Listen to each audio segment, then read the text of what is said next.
Hello dears, welcome in our YouTube channel. साथियों, आज हम लोग एक्सरसाइज 10.1 का सलूशन करने वाले हैं और इसका जो फर्स्ट क्वेश्चन है वो आप स्क्रीन पे देख सकते हैं। Find two equivalent ratio for each of the following. मतलब आपको जो रेशियो दिया गया है उसका इक्विवेलेंट रेशियो निकालना है। मीन्स जैसा आपको रेशियो दिया गया है ना, उसी के तरीके का एक और इक्विवेलेंट फ्रैक्शन आपको निकालना है। वो कैसे निकाला जाता है, तो आइए सॉल्यूशन से देखते हैं। जैसे क्वेश्चन नंबर फर्स्ट क्या दे रखा है, 2:3, यही तो दे रखा है ना, 2:3। तो इसका जो इक्विवेलेंट फ्रैक्शन होगा वो हम इसको ऐसे भी लिख सकते हैं 2/3, क्योंकि जो रेशियो होता है, रेशियो का मतलब डिवाइड भी होता है, डिवाइड भी कह सकते हैं इसको, ठीक है। तो इसमें हम 2 से मल्टीप्लाई कर दें आपका न्यूमरेटर और डिनोमिनेटर। ये चीज़ तो आप जानते होंगे कि जो ऊपर वाली जो संख्या होती है, जो ऊपर वाला नंबर होता है उसे हम न्यूमरेटर बोलते हैं और जो नीचे वाला नंबर होता है उसे हम डिनोमिनेटर बोलते हैं। तो न्यूमरेटर और डिनोमिनेटर दोनों में ही 2 से मल्टीप्लाई कर देते हैं तो हमें क्या मिल जाता है, 2 2 जा 4 और 2 3 जा 6, मीन्स 2:3। और एक और कौन सा मिल गया आपको, 4:6। तो ये आपके क्या हो जाते हैं, इक्विवेलेंट फ्रैक्शन हो जाते हैं। समझ में आया साथियों। चलिए फिर सेकंड नंबर को भी इसी समय देख लेते हैं। सेकंड नंबर का है 7:5। अब 7:5 को फिर से हम लिख सकते हैं 7/5 और इसका मल्टीप्लाई किससे करेंगे, 2 से कर देंगे। तो क्या हो जाएगा, 7 2 जा कितना हो जाएगा, 14 हो जाएगा ना। और इसके बाद 5 2 जा कितना हो जाएगा, हाँ बिल्कुल 10 हो जाएगा, है ना। तो 7:5 का जो इक्विवेलेंट फ्रैक्शन होगा वो हो जाएगा 14:10। बात आई समझ में। सेम ऐसे ही आप इसके थर्ड का सलूशन करेंगे। थर्ड का सलूशन क्या है, पहले तो क्वेश्चन देख लेते हैं। 14:11 है ना। अब 14:11 को अगर हम डिवाइड के रूप में लिखें तो 14/11 ऐसे कर सकते हैं और मल्टीप्लाई बाई 2 कर सकते हैं, है ना। बिल्कुल इजी है। अब तो समझ ही गए होंगे, है ना। और अगर समझ गए हैं तो क्या इसका जवाब आप मुझे कमेंट बॉक्स में देंगे क्या, तो ये मैं आपके लिए छोड़ देता हूँ। इसका जवाब मुझे आप कमेंट बॉक्स में देना कि इसका इक्विवेलेंट फ्रैक्शन क्या होगा। So my dears, second question है write each ratio in its simplest form. Means आपको जो नीचे रेशियो दिए जा रहे हैं ना, उसे आपको सिंपल फॉर्म में लिखना है ना। सिंपल फॉर्म में कैसे लिखेंगे, चलिए फर्स्ट क्वेश्चन को हम देखते हैं। पहले फर्स्ट क्वेश्चन क्या लिखा हुआ है, 3.75 kg टू 75 ग्राम। इसको आपको क्या करना है, बिल्कुल सिंपलेस्ट फॉर्म में लिखना है ना। तो अगर हम ग्राम की बात करें तो 1 kg में कितने ग्राम होते हैं आप बताएंगे क्या। 1 kg में 1000 ग्राम होते हैं ना। ये बात पता है कि नहीं। अगर नहीं पता है तो आप आज ही जाके देखिएगा, किसी भी दुकान पे जाएंगे आप तो 500 ग्राम मीन्स जो 500 ग्राम होता है उसे कहते हैं हाफ kg, और दूसरा जो 500 ग्राम होता है वो भी हाफ kg, और हाफ kg मिला के ही तो 1 kg होता है। मतलब 500 ग्राम मिला के 1 kg होता है। आई होप समझ में आ गया होगा ना। हाँ बिल्कुल। तो चलिए फिर देखते हैं कि यहाँ पर जो आपका 3.75 kg है, अगर इसको हम ग्राम में बदलना चाहें तो 1000 से हमें मल्टीप्लाई करना होगा ना। हाँ तो कर लीजिए। 1000 से जब भी आप मल्टीप्लाई करते हैं तो एक ट्रिक है, इसको याद रखिएगा। आप इनको ऐसे नहीं मल्टीप्लाई करना कि 0 0 0 फिर कट करके 0 फिर कट करके 0, ऐसे नहीं। यहाँ पर कितने जीरो हैं, 3 हैं। यहाँ पर कितने नंबर हैं, 3 हैं। तो देखो जो भी नंबर है ना उन्हें पहले आप टोटल लिख लो, ठीक है। पॉइंट अभी छोड़ दो। इसके बाद 3 0 हैं, इसी के जस्ट पीछे 3 0 लगा लेना। अब यहाँ पर देखो 2 नंबर के आगे पॉइंट लगा हुआ है ना, तो इधर से भी 2 नंबर काउंट करके यहाँ पॉइंट लगा लो ना, क्या इशू है।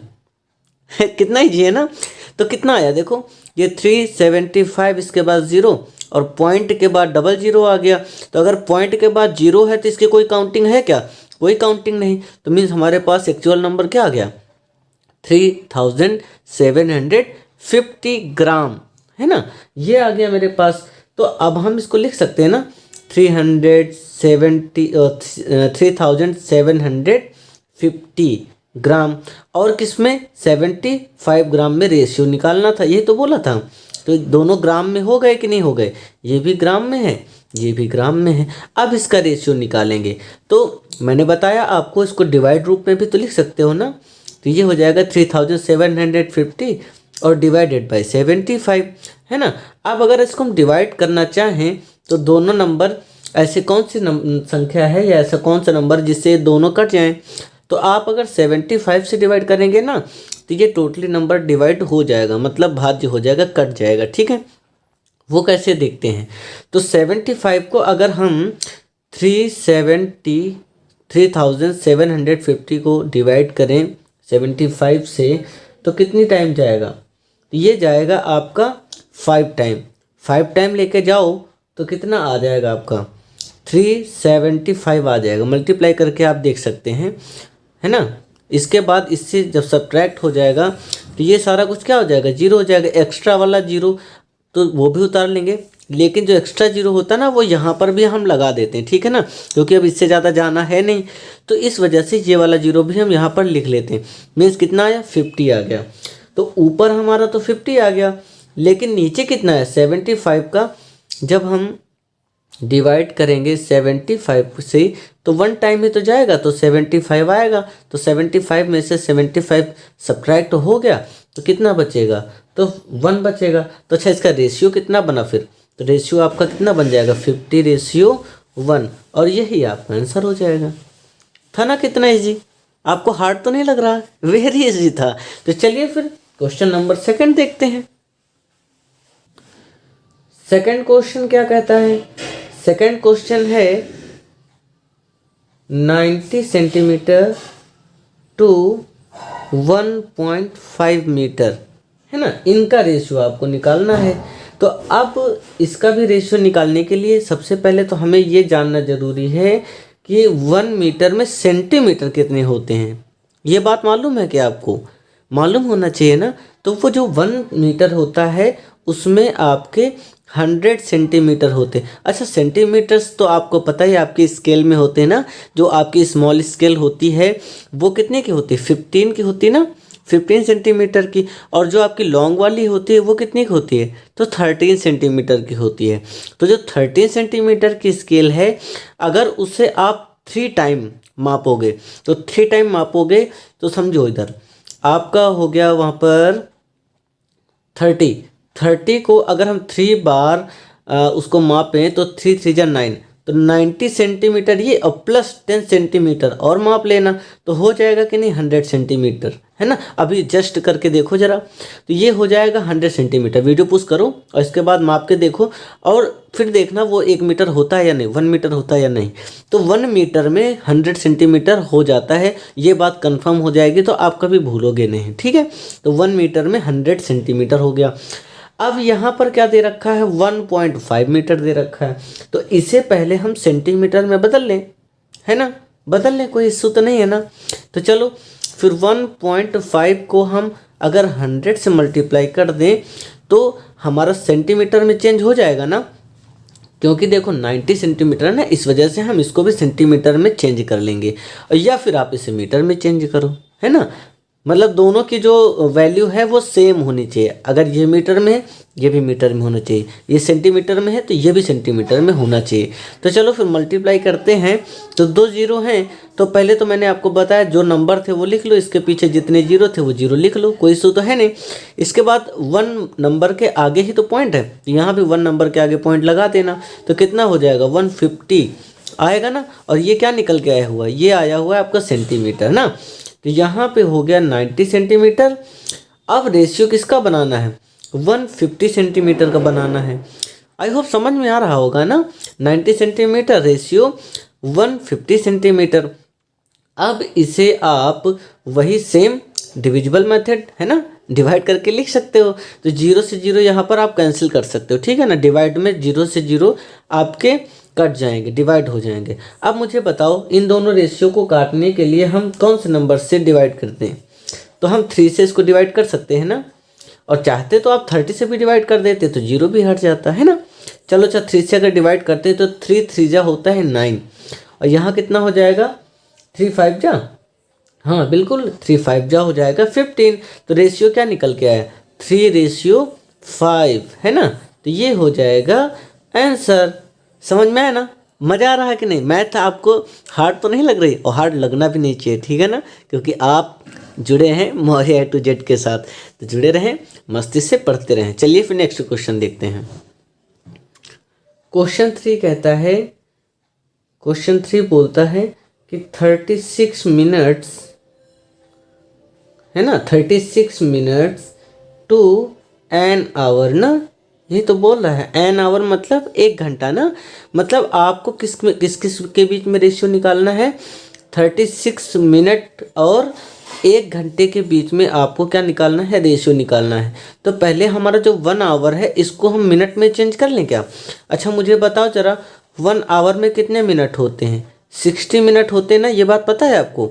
हाँ पता होनी ही चाहिए, 1 आवर में 60 मिनट होते हैं, ठीक। तो आप यहाँ क्या कर देंगे 36 मिनट और रेशियो निकालेंगे 60 मिनट से।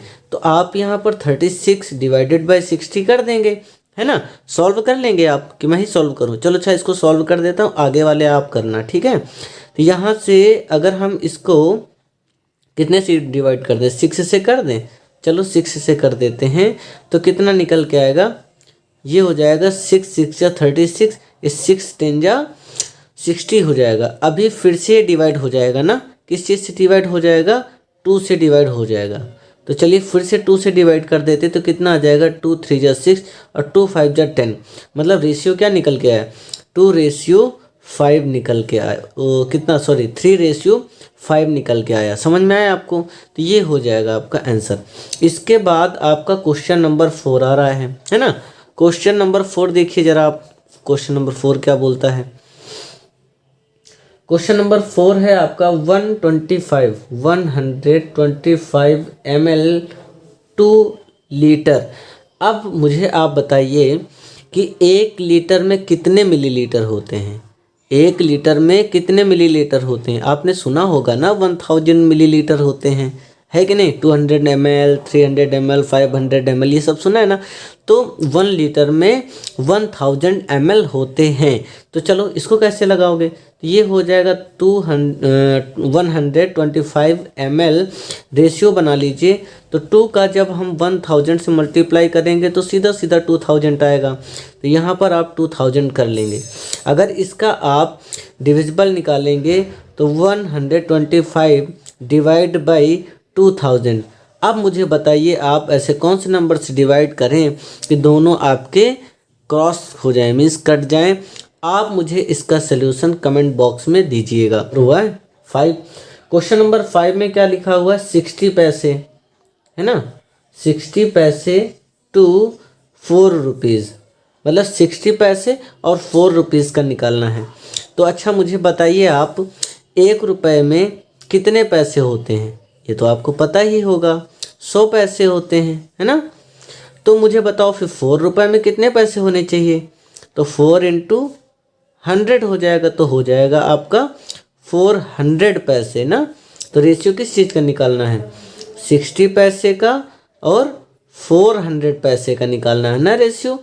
तो इसका क्या करेंगे आप 60/400 कर देंगे कि नहीं कर देंगे, ठीक है। अब इसका क्या निकल के आएगा ये भी आप कमेंट बॉक्स में मुझे आंसर दीजिए, मैं वेट करता हूँ आपके कमेंट का, ठीक है ना। चलिए फिर नेक्स्ट क्वेश्चन पे चलते हैं। सो माय डियर्स, क्वेश्चन नंबर 3 कहता है कंपेयर द फॉलोइंग रेशियो, है ना।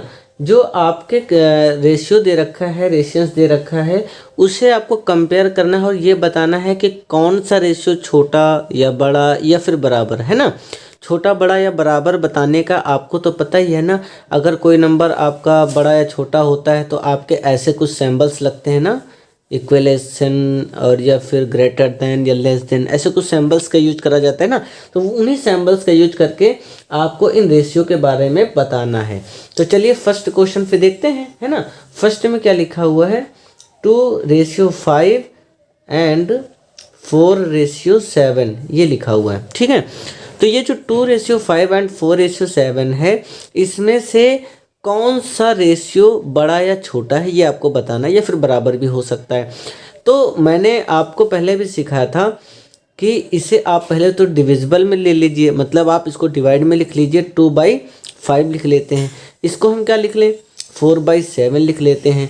अब कोई छोटा या बड़ा कैसे पता चलता है, जब हम इसके डिनोमिनेटर सेम कर लेते हैं। और डिनोमिनेटर सेम करने के लिए आपको पता है कि कौन सा मेथड यूज होता है, तो एलसीएम मेथड यूज होता है। तो 5 और 7 का आप जब एलसीएम लेंगे तो 5 का तो 5 बार ही जाएगा, है ना, और 7 का ओनली 7 टाइम ही जाएगा।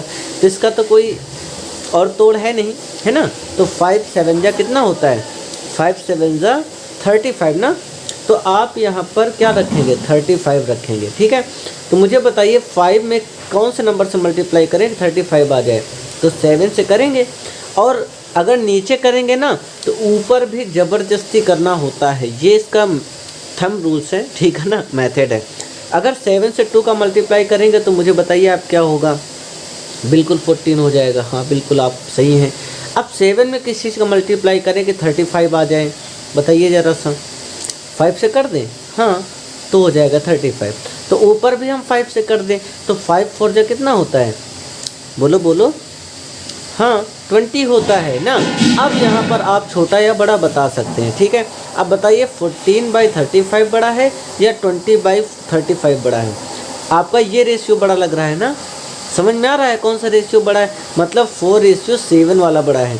तो आप, ये तो था सल्यूशन, इसे हम सल्यूशन बोलेंगे, लेकिन जो आपका आंसर लिखा जाएगा वो ऐसे लिखा जाएगा, 2:5 इज़ ग्रेटर देन 4:7, ये होगा आपका आंसर। आई होप आपको समझ में ज़रूर आ गया होगा, और समझ में आया हो ना तो प्लीज़ लाइक करो यार, और अगर चैनल पर नए हो तो सब्सक्राइब ज़रूर कर लेना, है ना। तो चलो फिर मिलते हैं नेक्स्ट वीडियो में नेक्स्ट क्वेश्चन के साथ। थैंक यू, जय हिंद।